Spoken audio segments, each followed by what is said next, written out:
ហេតុអ្វីប្រជាជនកូរ៉េកំពុងសម្រុកទិញឡានអគ្គិសនី Tesla ក៏កំពុងពេញនិយមខ្លាំង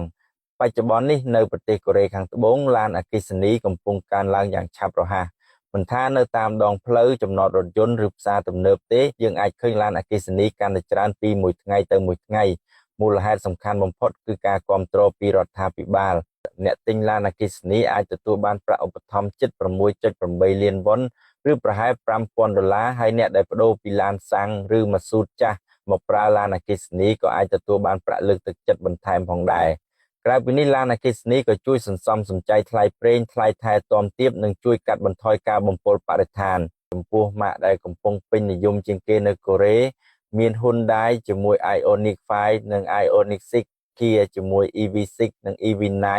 និង Tesla ជាមួយ Model Y និង Model 3គឺជារថយន្តអគ្គិសនីដែលគេឃើញច្រើននៅតាមដងផ្លូវកូរ៉េ